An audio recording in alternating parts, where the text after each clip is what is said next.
Obrigada, Beatriz. Nada. Pode ir, professora Juliana. Tá bom. Então, vamos lá, gente. Como eu estava falando, né, a Perdecomp Web é a situação de que a gente vai poder utilizar valores que foram recolhidos indevidamente a maior e a gente consegue compensá-los, né, consegue usar esses valores e recuperá-los através de uma compensação com tributos do mês seguinte ou dos meses seguintes, né? Isso tem que fazer um processo eletrônico chamado Perdecomp, né? A gente tem duas opções: fazer via programa, existe um programa que a gente instala no computador, ou via web, que é lá dentro do ECAC também. Para a situação de vocês, eu vejo a melhor das opções é sempre usar o web, porque vai ficar interligado tanto a DCTF Web quanto a Perdecomp, né, elas vão ficar interligadas e vai ser mais fácil de fazer todo esse controle, todo esse acompanhamento, tá? Então, é uma aplicação que existe dentro do ECAC. Então, de novo, mais uma vez, gente, eu estou falando para vocês entre ontem e hoje de três declarações, de três obrigações acessórias que ficam dentro do ECAC. Então, de novo, a minha crítica em relação à Receita, porque ela sobrecarrega o ambiente, né, virtual dela para essas informações e o Brasil inteiro acessando de todas as empresas, enfim. De vez em quando isso fica bem difícil de ser usado, bem difícil de ser de entrar, né, dentro do ECAC. O significado, né, da sigla, só muito rapidamente para a gente entender, o PER é pedido de restituição, ressarcimento ou reembolso, e o DECOMP é justamente a declaração de compensação, que é o que a gente vai fazer. Esse tipo de processo ele serve para pedir restituição, né, de valores recolhidos a maior, ressarcimento, no caso específico de PIS e COFINS, a própria compensação, que é o que eu vou explicar para vocês aqui, e reembolso, que é específico de salário família e salário maternidade. E aí, o que eu posso, né, pedir de restituição ou pode ser compensado? Qualquer tributo, né, que esteja sobre a administração da Receita Federal e que tenha sido recolhido mediante DARF ou GPS, que esse pagamento tenha sido indevido, né, ou a maior do que o devido, ou que tenha tido ali algum erro, alguma coisa de identificação, recolhi no CNPJ errado, então recolhi indevidamente. E o que vale a pena que a gente analisar é o parágrafo único, que diz o seguinte, que poderão ser restituídas e inclusive compensadas todas as quantias recolhidas a título de multa e juros moratórios previstos nas legislações instituidoras da obrigação. Então, se por acaso vocês recolheram um tributo a maior e esse tributo foi recolhido com juros e multa, inclusive os juros e a multa também vão poder ser sofrer, né? Poderão solicitar a compensação desses valores, não só do tributo recolhido a maior, mas também dos juros e a multa que porventura tenha sido paga junto com eles, tá? A compensação, o sujeito passivo vai apurar esse crédito, inclusive aquele que for decorrente de decisão judicial e que já tiver sido, né, que seja um tributo administrado pela Receita e seja passível de restituição ou ressarcimento. Ela pode utilizá-lo como compensação, tanto para débitos próprios, vencidos ou vincendos, relativos a tributos administrados pela Receita. Ou seja, eu recolhi uma previdência,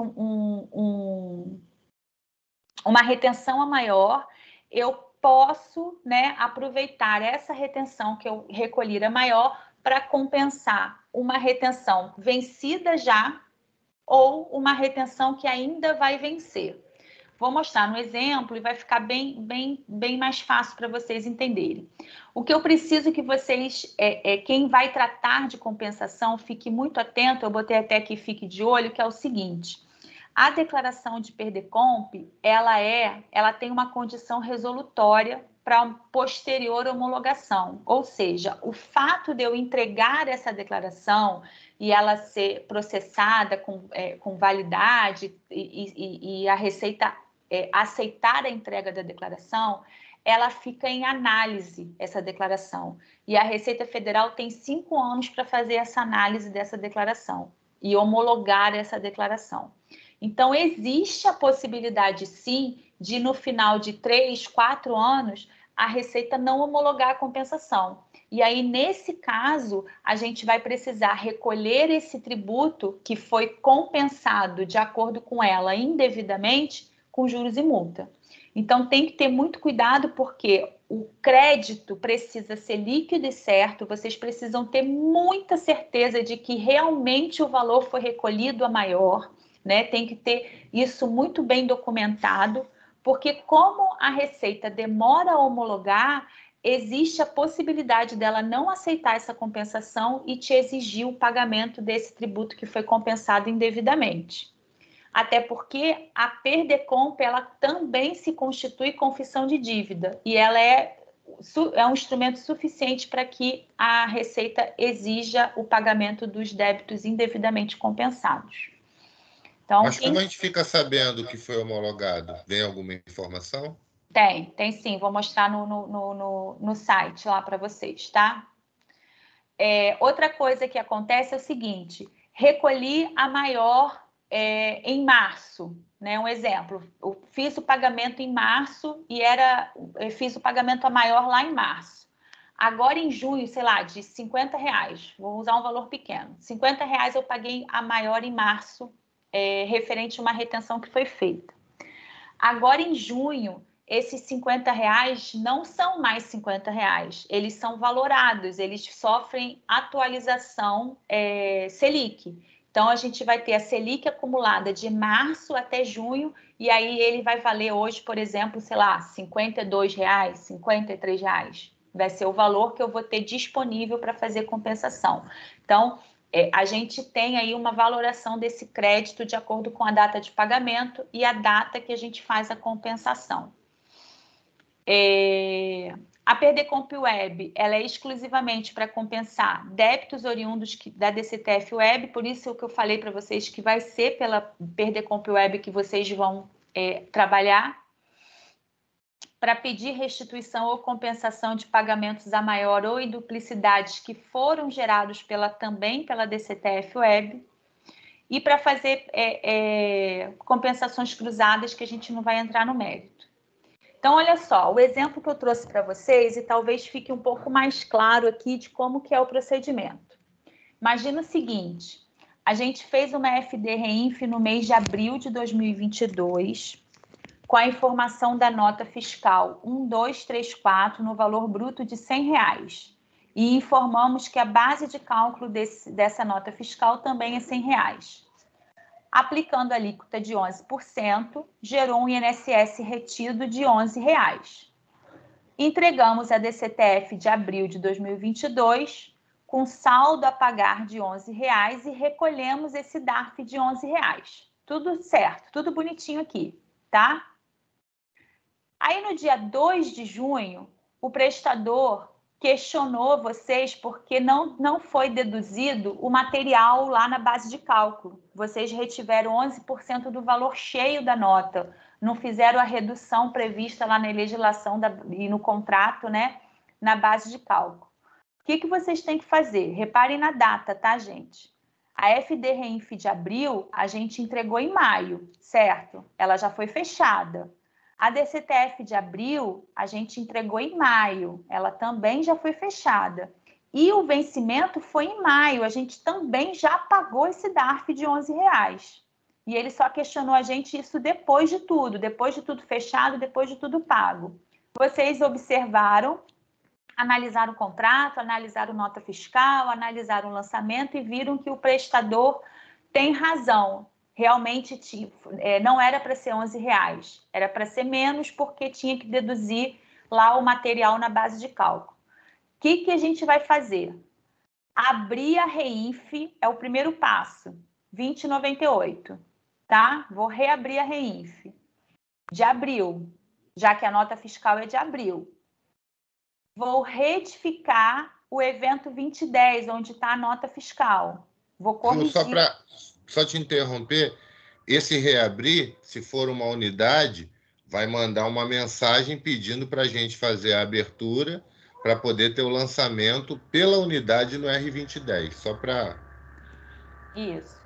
Vou retificar o evento 2010, né? Eu vou retificar a FD Reinf no mês 4, fazendo a informação correta da base de cálculo, que antes eu tinha falado que era R$100 e agora eu vou corrigir para R$70. Corrijo para R$70, a alíquota de 11% dá R$7,70. Só que eu já recolhi R$11, certo? Então, o que vai acontecer?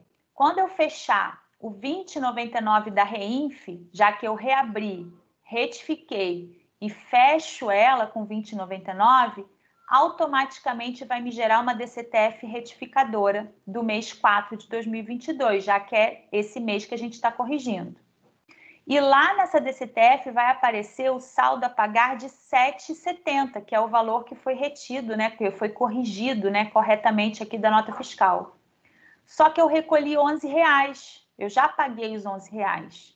Isso significa, então, que eu tenho um crédito, um valor pago a maior de R$3,30. É referente a esses R$3,30 aqui que eu vou fazer a PERDECOMP, que eu vou aproveitar esses R$3,30 numa DCTF seguinte, que é o próximo slide. Como que a gente vai fazer? Na FD Reinf de maio de 2022, eu vou informar a nota normal desse mês. Já é outra nota, tá, gente? Ó, 1234, 1235. Informa a nota normal do mês 5, o valor bruto, a base de cálculo normal, né, certinha referente a essa nota do mês 5, a alíquota, né, 11%, INSS retido de 7,70. Faço a DCTF Web de 5 de 2022 normalmente, vai me gerar um saldo a pagar de 7,70. Só que eu já recolhi R$3,30 do mês anterior a mais, certo? Então, nesse mês, eu não vou recolher 7,70. Eu vou recolher só o que falta. Mas como que eu faço isso? Né? Como a gente tem um crédito devido ao recolhimento a maior no mês anterior, eu vou fazer uma PERDECOMP, compensando esses R$3,30, né, que eu recolhi a maior lá no mês de abril.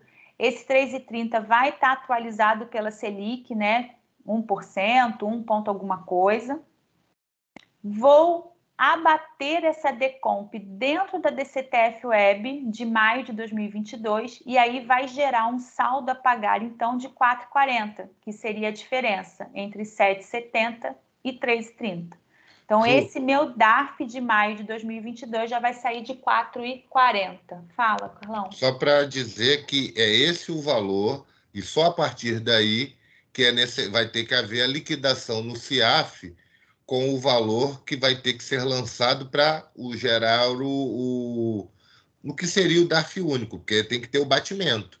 Você não vai ter lá um lançamento de 7,70. Você vai ter... E parou de novo a gravação, hein? Vai ter você não vai recolher 7,70, você vai recolher 4,40, que na verdade nem é 4,40 porque tem a Selic. 4,40 é só para poder estar informado. Então é só para dizer que a liquidação dessa nota fiscal próxima, ela depende dessas informações da DCTF e do PERDECOMP para poder ser feito o lançamento no CIAF do valor ajustado. Senão, na hora de você pagar, você não vai ter esse valor lá para... Não vão bater os valores. Isso. A Sueli perguntou, o sistema calcula a atualização do crédito? Calcula, Sueli. Lá no PERDECOMP Web, calcula sim, tá? Normal. Então, aqui, gente, ó.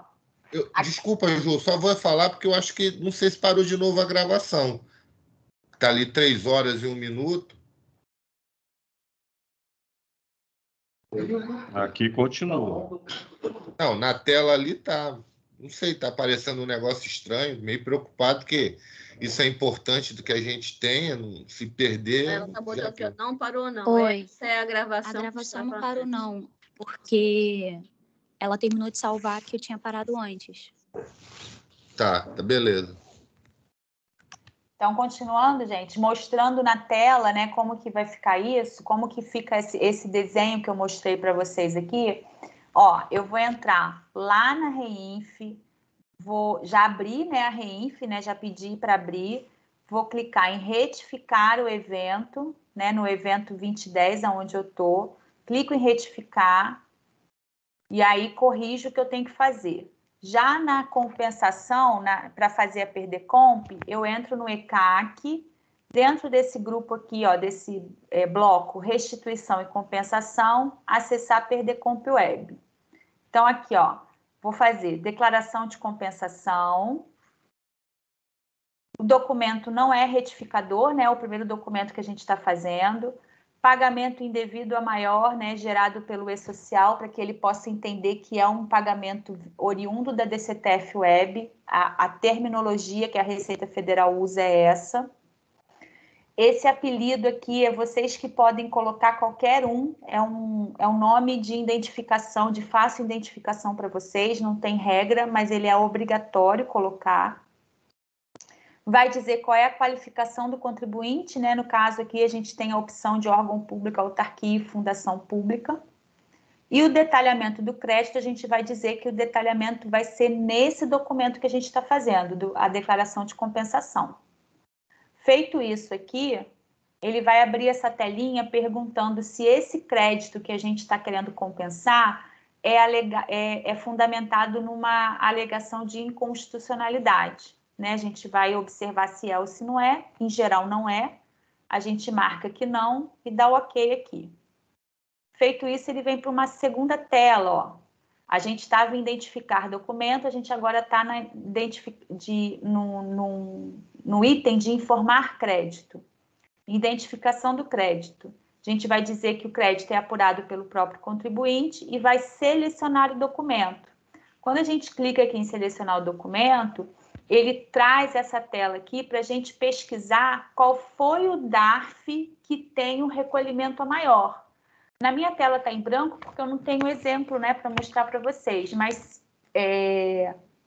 eu poderia colocar um período de apuração aqui, ou a data que ele foi pago, né, a data de arrecadação, e pesquisar. Achei o documento, eu vou selecionar ele, e aí o valor vai aparecer aqui, tá, gente? Quando eu seleciono, ele vai ele vai abrir essa informação, eu vou dizer qual é o valor do crédito que eu tenho, nesse caso aqui eu botaria os R$ 3,30, qual é o valor disponível desse crédito, também os R$ 3,30, e aí como na tela anterior ele sabe a data que foi pago, automaticamente ele traria aqui a Selic acumulada. Está em branco porque eu não consigo selecionar nenhum DARF aqui recolhido a maior, tá, gente? Mas se eu tivesse selecionado um DARF aqui e aí teria certinha a data de arrecadação, automaticamente a Selic acumulada apareceria aqui. E aqui já apareceria o valor desses R$ 3,30 do exemplo, acrescido da Selic acumulada, tá? E aí fiz o detalhe demonstrativo do meu crédito, vou fazer agora a informação do débito. E aí eu importo o débito da DCTF Web, digo que eu quero compensar aqueles R$ 3,30 que eu tenho disponível para compensar, né? Informo quem é o responsável por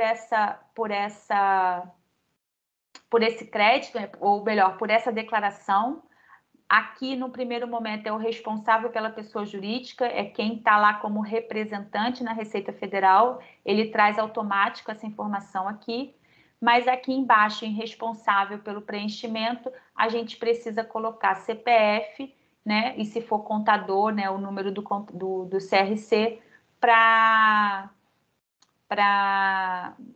indicar, né, quem é que está sendo responsável por esse preenchimento. Não precisa, gente, obrigatoriamente ser contador, não, tá? Esse campo nem é obrigatório. Precisa só indicar o CPF e aí automaticamente vai aparecer o nome aqui da pessoa responsável por essa Perdecomp. Feito isso, a gente consegue salvar e aí vai concluir aqui com a opção de enviar documento. Tá? Só que você não mostrou aí, Ju, sei que não tem o passo.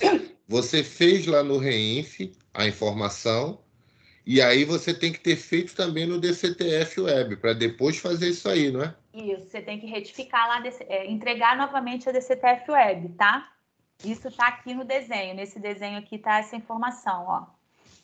retificar a DCTF de abril de 22 para poder aparecer lá como saldo a pagar os 7,70 e não mais os R$11 como estava anteriormente. E é esse o DARF que a gente vai informar lá na Perdicomp? O número do DARF é esse daí? Desses R$11 aqui. É esse DARF de é dos 11, não é dos 3,30.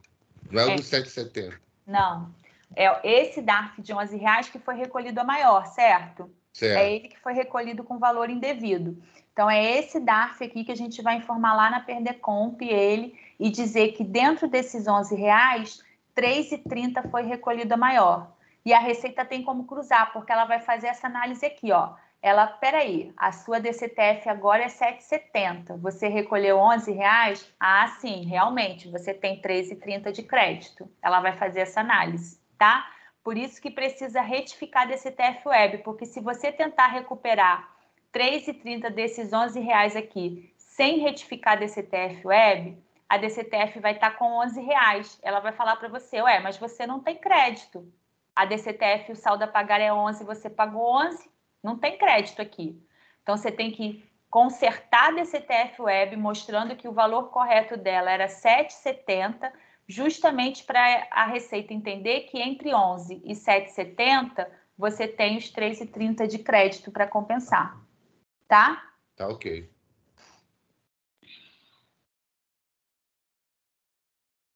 Aí, você me perguntou assim, Ju, como que eu consigo acompanhar a homologação dessas compensações? Aqui, gente, dentro de restituição e compensação, a gente consegue aqui, ó, consulta de processamento da Perdecomp, tá?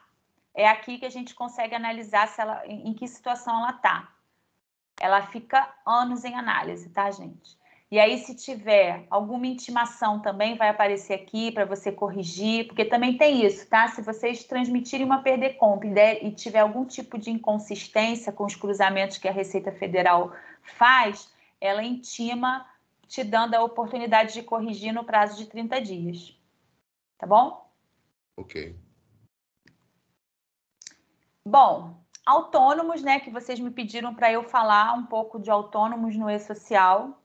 O que eu tinha para falar e que impacta vocês, assim, sobre DCTF Web, Perdecomp e FDRENF, eu falei. É claro que, assim, muita coisa vocês vão né, vai ter que primeiro vivenciar para poder gerar dúvida e eu conseguir ajudar vocês. Mas eu tentei trazer, assim, aqueles pontos que eu acho que vão ser pontos que vocês vão ter no dia a dia, tá? Sobre autônomos no E-Social, a gente, Carlão me pediu para eu trazer essa informação para vocês. Aliás, tem sido uma situação que as pessoas têm pedido essa informação no autônomos, porque eu sei que vocês não passavam, né, ou não passam ainda os autônomos pela folha de pagamento. E os autônomos, eles obrigatoriamente precisariam passar pela folha de pagamento. E aí, o E-Social, né? E aí a folha de pagamento passando, né, para E-Social, a gente precisa entender que esses autônomos também vão para o E-Social, né? Porque assim como o E-Social abarca o pessoal que é registrado, né, que tem carteira assinada, né, os CLTs regidos pelo Regime Geral da Previdência Social, os autônomos, eles também vão para dentro do E-Social. Então, o E-Social, ele é formado, assim como a REINF, por eventos de tabela, eventos periódicos, não periódicos, eventos de saúde e segurança do trabalho e tabelas de apoio. Os arquivos são os arquivos em XML, assim como a FDREINF, e aí eu trouxe aqui um exemplo de um arquivo XML. Percebam que a gente não consegue fazer grandes leituras de um arquivo, não é um arquivo que seja bom para os nossos olhos, né, para a gente manter impresso, guardado, enfim. E o próprio recibo, né, é um número dentro desse arquivo XML.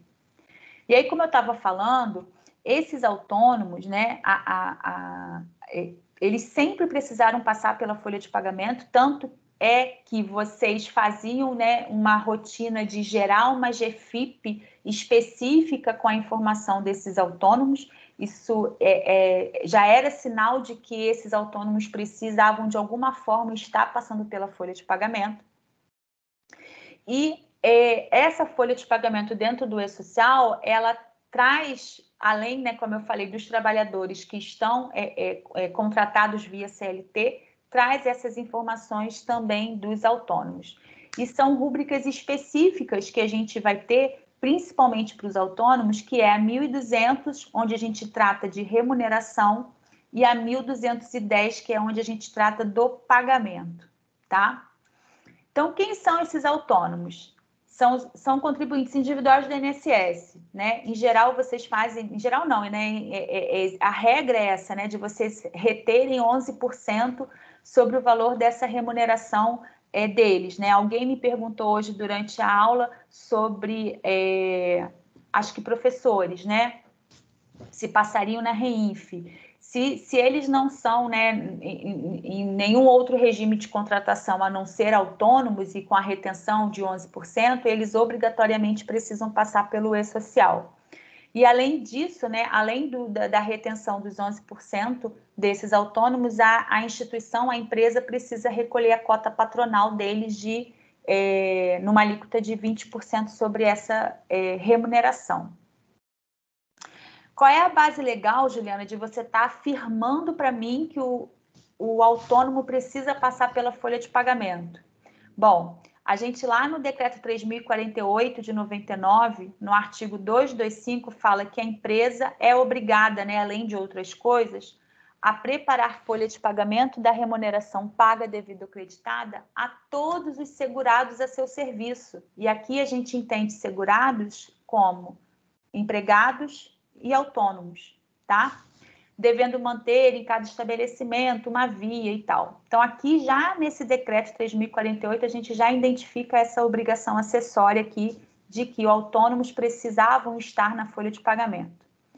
Além disso, a Instrução Normativa 971, no artigo 47, também traz uma redação muito parecida, que é a empresa e o equiparado, sem prejuízo de outras obrigações acessórias, está obrigado a elaborar folha de pagamento mensal da remuneração paga ou devida ou creditada a todos os segurados a seu serviço, de forma coletiva, e aí ele fala aqui, nela constando discriminados o nome de cada segurado, o respectivo cargo, agrupados por categoria, segurados empregados, trabalhador avulso e contribuinte individual, que é o nosso autônomo, tá? Então, duas bases legais aqui, uma de 99 e outra de 2009, já trazendo a obrigação desse autônomo estar na folha de pagamento. Juliana, então me esclarece aí o que vai para o E-Social, o que vai para a REINF. Gente, E-Social, tudo que está relacionado a trabalho. Então, os trabalhadores vão estar no E-Social, os estagiários vão estar no E-Social, o produtor rural, pessoa física, né? A gente teve uma época no E-Social, mas ele já migrou para a REINF. O sócio não seletista, nas situações que a gente tem na iniciativa privada de Prolabore, e autônomos. Todas essas intenções, todos esses aqui, eles vão estar dentro do E-Social. Se não está relacionado a trabalho, aí sim ele vem para a REINF. Quais são os eventos que impactam os autônomos? Eu vou falar só sobre autônomos no E-Social, tá, gente? Porque para E-Social a gente precisaria ter 2 dias de curso, mas eu vou falar só sobre autônomos e muito rapidamente para não deixar passar em branco. Os eventos que impactam os autônomos são o S2300, o S2306 e o S2399. Além disso, a gente tem o S1010, que vai precisar ser usado quando a gente estiver falando em autônomos, o S1200 e o S1210. O 2300, o 2306 e o 2399 são eventos... o 2300 é um evento de cadastro, né, de início de cadastro, né, quando a gente tem um autônomo que é recorrente.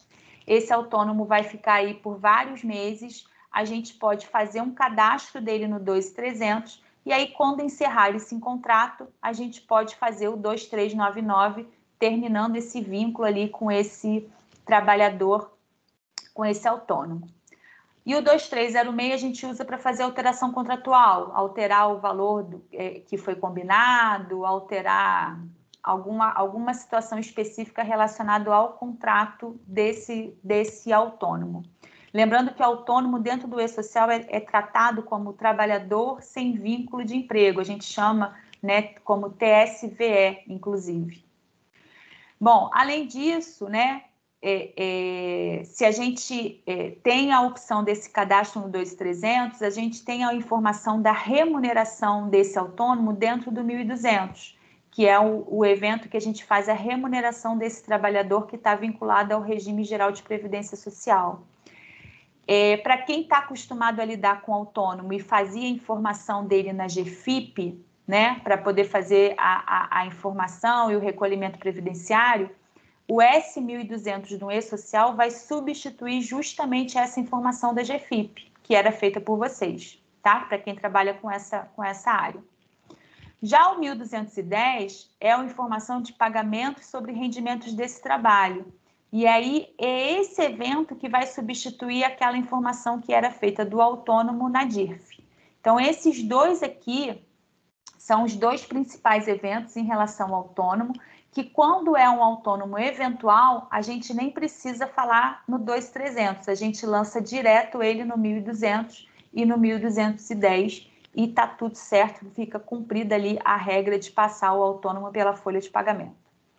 Mas, Juliana, por que você botou a tabela de rubricas aqui, o S10 e 10, como evento de autônomos?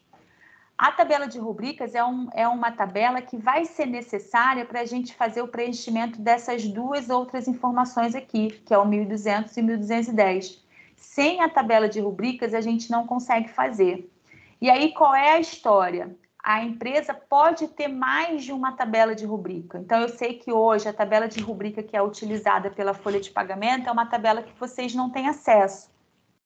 Mas quem for responsável por cadastro de autônomos pode criar uma tabela rubrica específica para a unidade, ou se for centralizar, enfim, não sei como é que vocês vão fazer, para usar essa tabela para fazer as informações desses autônomos que vão estar passando pelo 1200 e pelo 1210.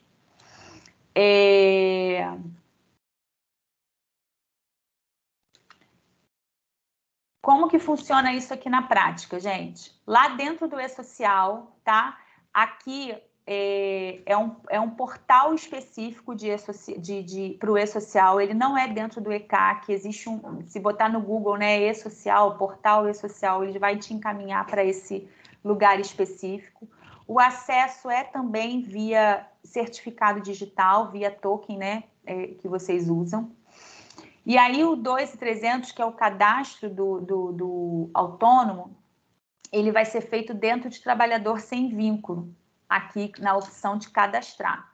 Pode ser feito, melhor dizendo, pode ser feito dentro da opção 2300 aqui, da opção cadastrar, cumprindo o evento S2300. Ao eu optar por esse caminho, né, por eu cadastrar esse autônomo, porque é um autônomo recorrente, eu clico na opção cadastrar e ele vai me abrir essa tela aqui, onde eu vou informar CPF, data de nascimento, data de início desse vínculo e a categoria desse autônomo. Percebam que a gente tem campos com asterisco, sinal que são campos obrigatórios, tá? Então, todos eles que têm um asterisco, a gente vai ter que fazer o preenchimento. Coloquei essas informações básicas aqui no continuar. Continuei, ele traz aqui a continuidade. Eu preciso indicar sexo, eu preciso indicar raça e eu preciso indicar grau de instrução, tá? Fiz essa informação, descendo mais um pouco, eu tenho que indicar país de nascimento, né? E aqui país de nacionalidade também é obrigatório, mas já vai aparecer. E endereço, observem que o CEP aqui, ó, é obrigatório. E aí ele vai, né, quando eu botar o CEP, ele vai trazer o logrador, a gente só vai indicar número e complemento se houver. Município e a UF também, né, são campos obrigatórios.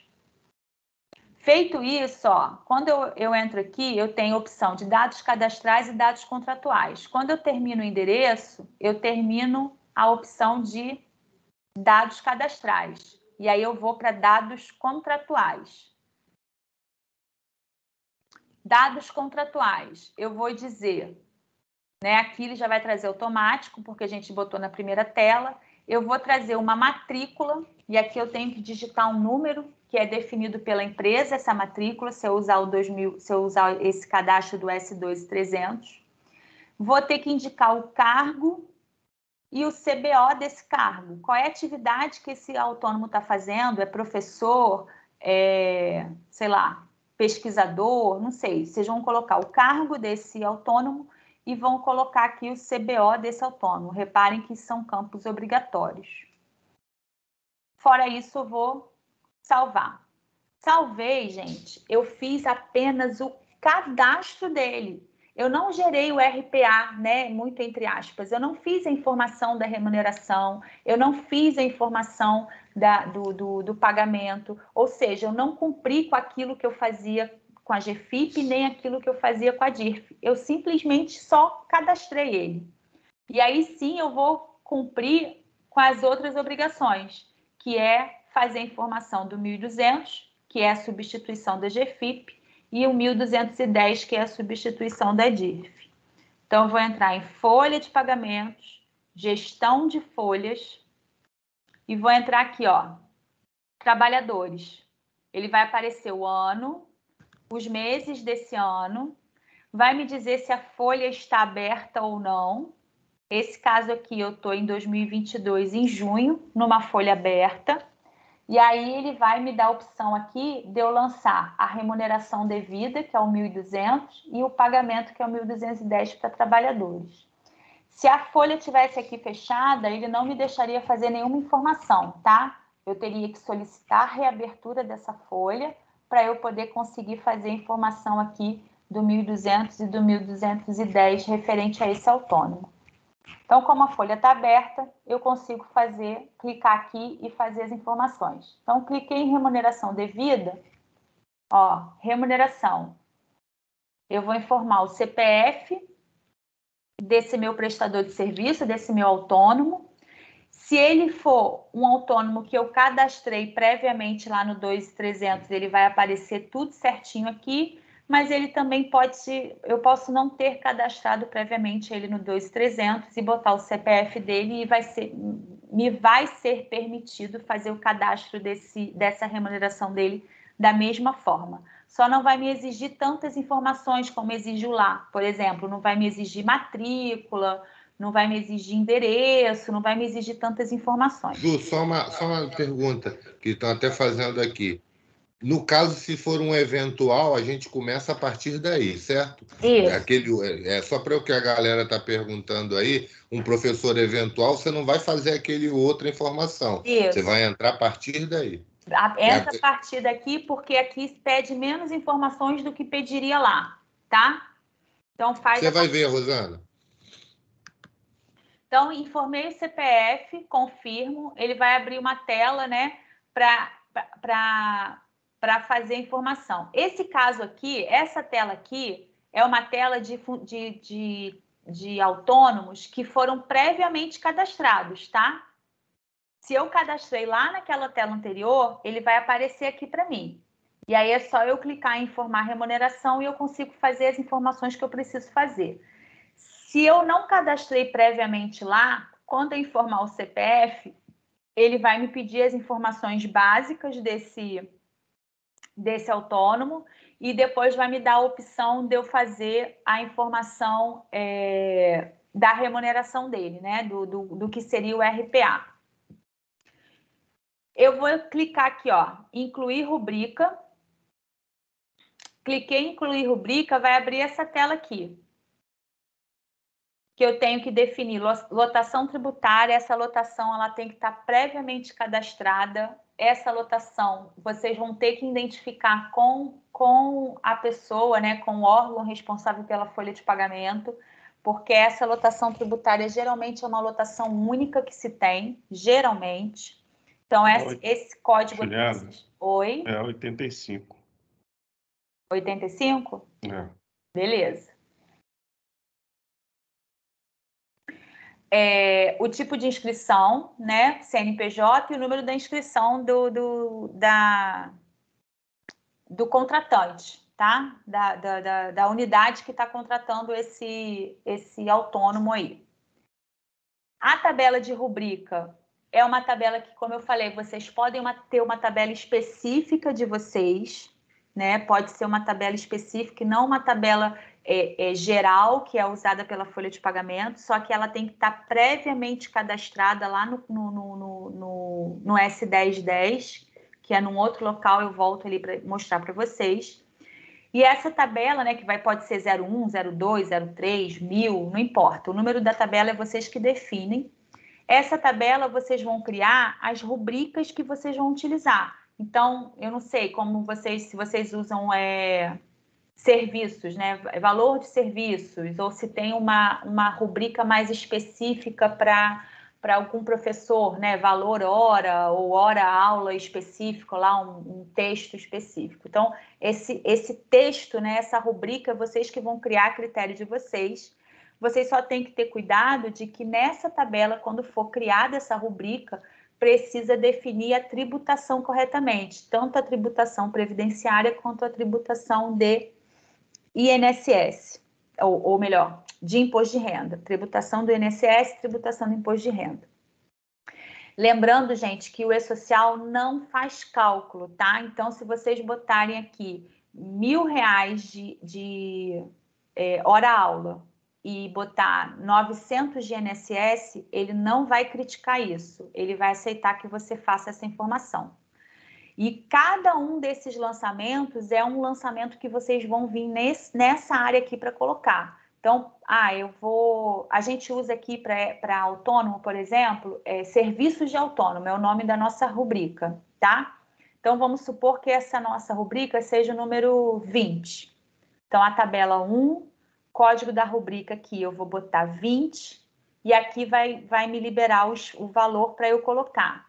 Foi R$2.000 de bruto, né, do serviço. Eu coloco os R$2.000. Vou indicar como é a tributação do imposto de renda e vou incluir. Quando eu incluir, eu volto para essa tela aqui, ó, para incluir uma segunda rubrica, que é a rubrica do desconto do INSS, que, como eu falei para vocês, ele não faz automático. Então, a gente tem que informar isso para o E-Social. Então, eu vou repetir tabela de rubrica, a tabela que eu criei, o código da rubrica, vamos supor que o INSS descontado seja o código 30. Vou colocar o 30 aqui e vou indicar aqui qual é o valor do INSS que está sendo descontado referente a esse autônomo. Juliana, tem imposto de renda também. Eu também vou fazer a mesma informação, tá? O E-Social não calcula, a gente tem que informar rubrica por rubrica. Feito isso, encerrei todo o assunto. Eu vou para a opção de aqui, ó, pagamentos. Porque até agora eu estava fazendo 1.200, que é a remuneração. Agora eu tenho que informar pagamentos. Então, eu vou, de novo, em trabalhadores, pagamentos, vai abrir aquela tela do CPF do mesmo jeito. A gente informa o CPF, confirma, aí ele vai vir para essa tela aqui, ó, pagamentos. Aí eu vou identificar qual foi a data do pagamento desse RPA, né, desse autônomo, qual é a competência que esse serviço se refere, e vou colocar esse identificador. E aí eu fui lá no layout para saber o que eu informo no identificador. Ó, o identificador atribuído pela fonte pagadora para o demonstrativo de valores devidos ao trabalhador, conforme definido em S1200. Aqui, gente, no S1200, tá vendo aqui, ó? Essa rubrica faz parte do demonstrativo 1. É esse código aqui que a gente vai ter que informar aqui, tá? Amarrar o RPA com a informação do pagamento, dizendo quando foi a data de pagamento desse RPA e o valor desse RPA, tá? É isso que precisa fazer. Gente, autônomos no E-Social, para mim, é o pior dos caminhos fazer pelo E-Social, tá? Esse valor aí é o valor líquido que vai pagar ou o valor total? Valor líquido. É o que vai pagar mesmo a pessoa, sem os Isso. descontos de GPS e de DARF. Porque o Tá. INSS você já informou aqui nesse evento aqui, ó, no 1.200, tá?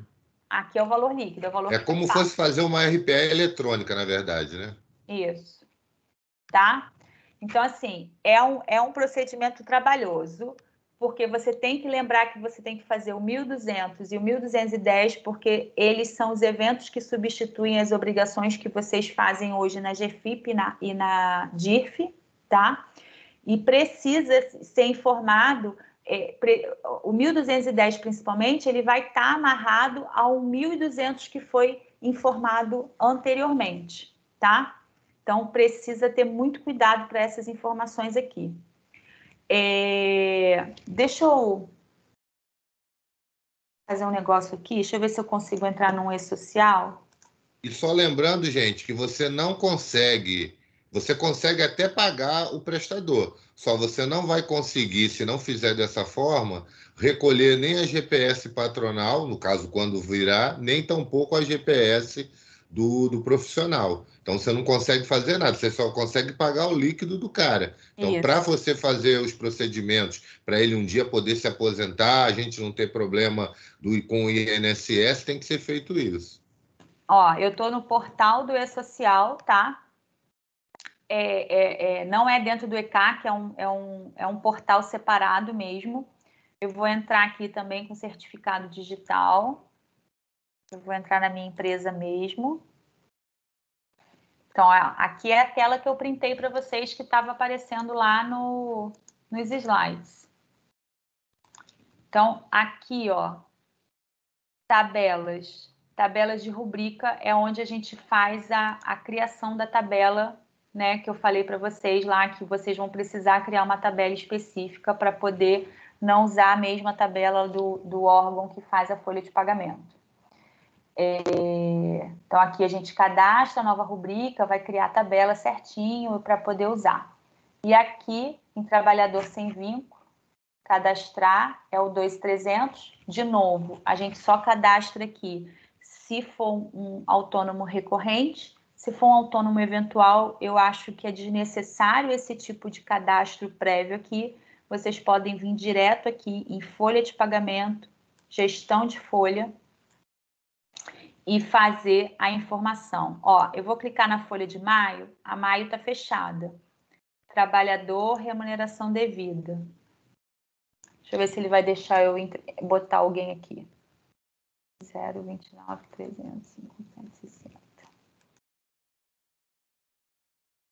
Não me deu erro, mas ele vai me dar na hora que eu gravar, ele vai me dizer que essa folha está fechada, tá?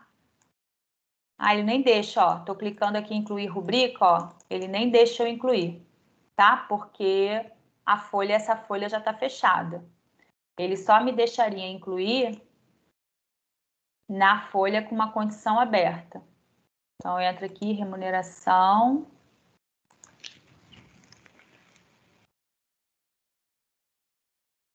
Coloco CPF. Aí ele vem aqui para a opção de eu... Aí aqui sim ele já deixa eu incluir, tá vendo? Perceberam que aqui o botão já estava liberado? É isso, tá, gente? Feito isso, eu tenho totalizadores, tá? Eu consigo ver totalizadores por empregador, ou seja, pela instituição como um todo ou pelo trabalhador. Não ajuda muito, não. É um totalizador bem sem vergonhinha, mas só tem o valor descontado.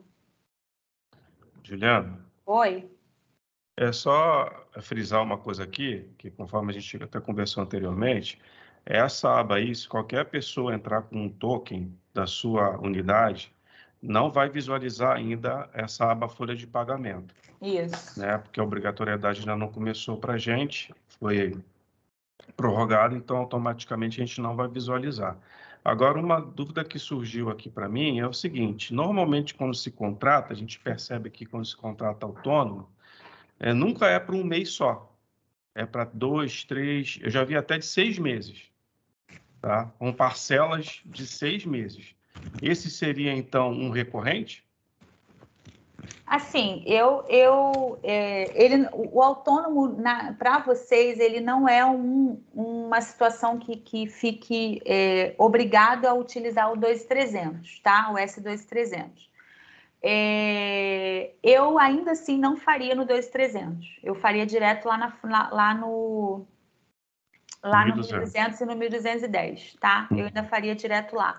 Porque o 2.300 vai obrigar vocês a criar um número de matrícula, ainda que seja fictício, vai te obrigar a criar esse número de matrícula, vai te exigir um pouco mais de informações que o 1.200 não te exigiria, entendeu?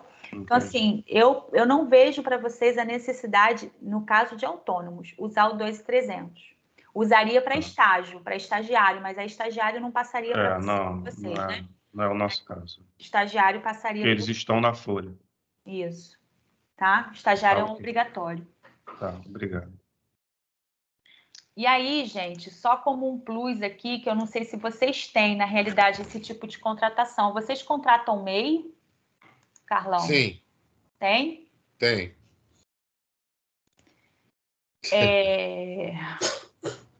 MEI, a gente tem duas situações, algumas situações específicas em MEI, tá?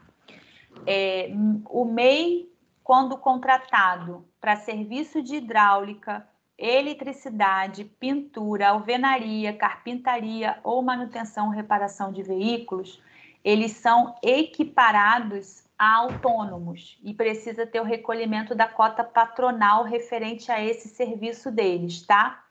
Embora eles emitam nota fiscal, para esses serviços específicos é necessário recolher a cota patronal. Não se desconta R$1 dele referente a essa previdência, mas se recolhe essa cota patronal. E aí, essa nota fiscal desses autônomos, ele passa pelo E-Social também, na categoria 741, tá? Como se autônomo fosse.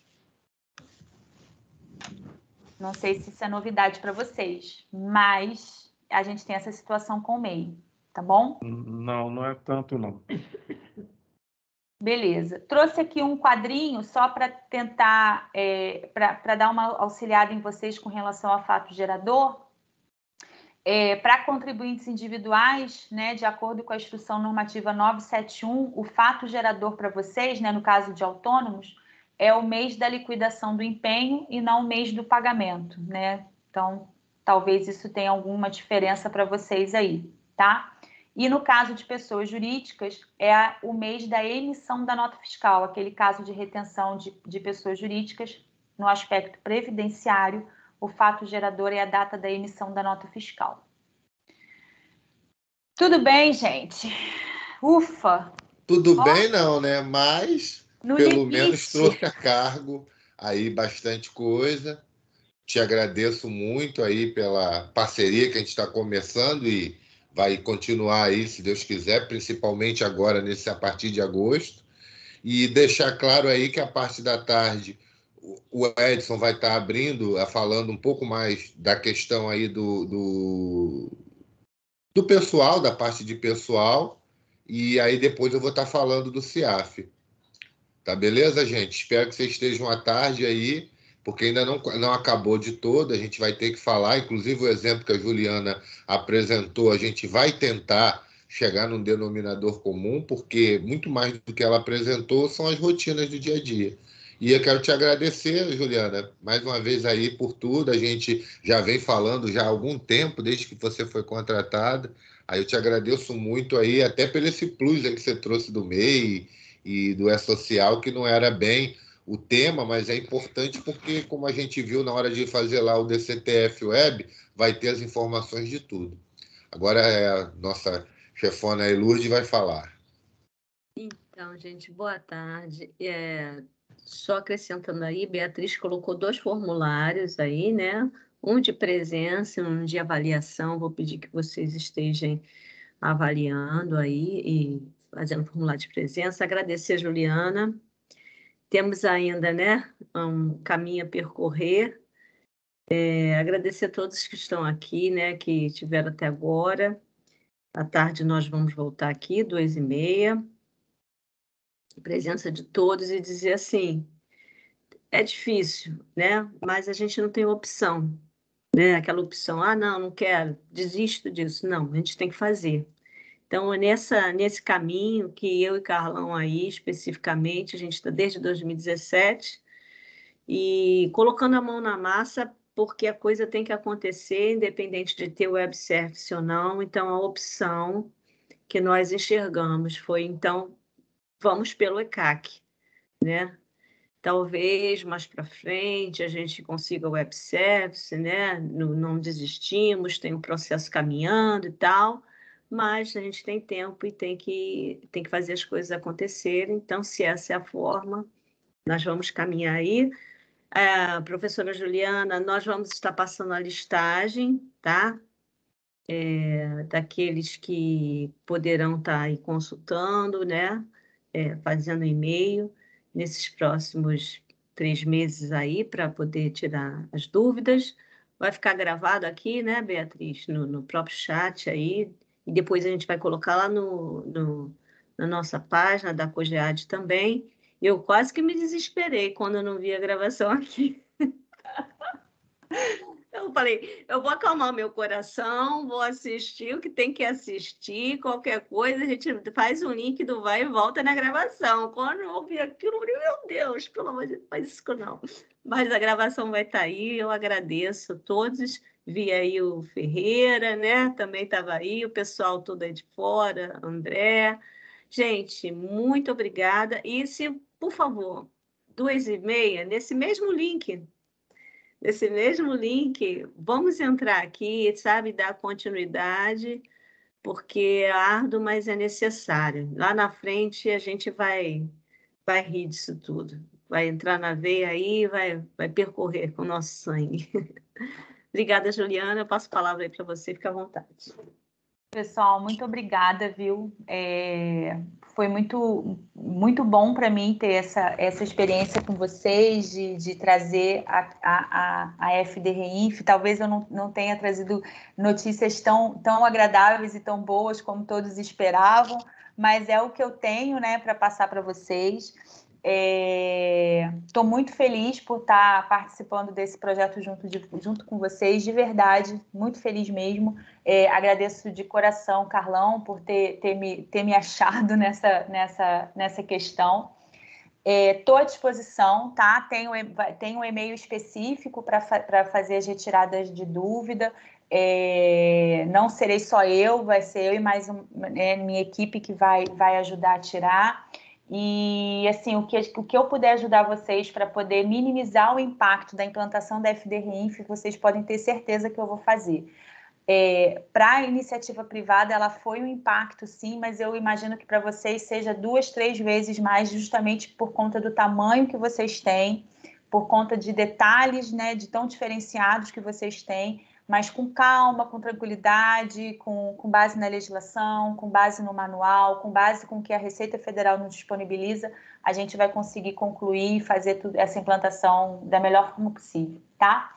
Contem comigo de verdade, assim, espero que eu tenha atendido a expectativa de vocês, dei o melhor que eu pude. Hoje, graças a Deus, foi sem emoção. Ontem a gente teve ali o problema de internet, de computador, mas acho que hoje correu tudo muito bem.